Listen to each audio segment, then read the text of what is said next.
মন্তেশ্বরে স্বাস্থ্যকেন্দ্রে পরিদর্শনে বিধায়ক সৈকত পাঁজা উন্নয়নের আশ্বাস। পূর্ব বর্ধমান জেলার মন্তেশ্বর বিধানসভার অন্তর্গত মন্তেশ্বর প্রাথমিক স্বাস্থ্যকেন্দ্র পরিদর্শন করলেন নবনির্বাচিত বিধায়ক সৈকত পাঁজা।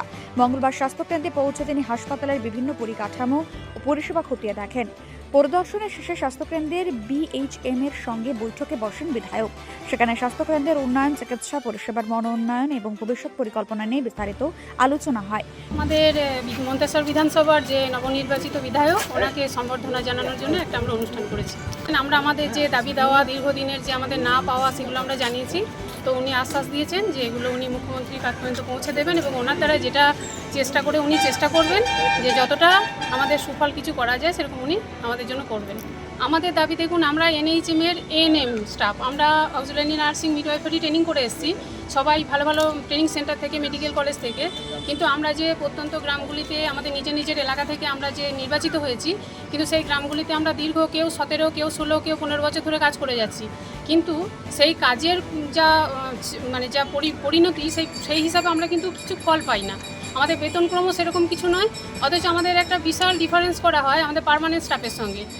একই সঙ্গে বসে একই ট্রেনিং করেছি, একই কাজ করি, বরং কাজের চাপ একটু বেশিই হয় আমাদের, কারণ যেহেতু আমরা লোকাল, আমাদেরকে 24 ঘন্টায় মানুষ পেয়ে যায়।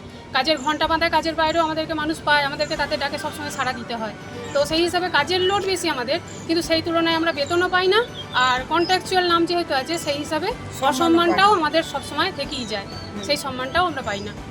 তো আমরা এগুলোই জানিয়েছি যাতে আমাদের কন্ট্রাকচুয়াল এই তকমাটা যেন সরিয়ে দেওয়া হয়, আর সরকারি সুযোগ সুবিধা, বেতনক্রম সব যেন ঠিকঠাক করা হয়, এগুলোই আমরা এমএলএ সাহেবকে জানিয়েছি।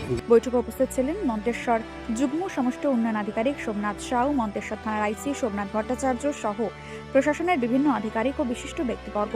আলোচনার সময় স্বাস্থ্যকেন্দ্রের পক্ষ থেকে একাধিক সমস্যার বিষয় বিধায়কের নজরে আনা হয় এবং লিখিত আকারেও তা জমা দেওয়া হয়।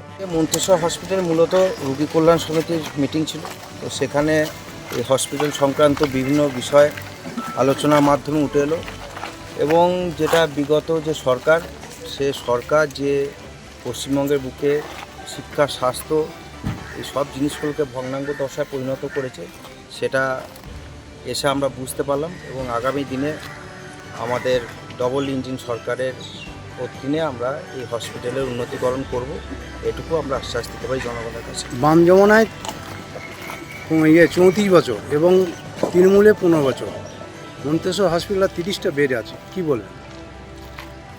বাম জামানার থেকেও তৃণমূলের যে 15 বছর, আমি মনে করি এই 15 বছর আরও অনেক ভয়ঙ্কর ছিল।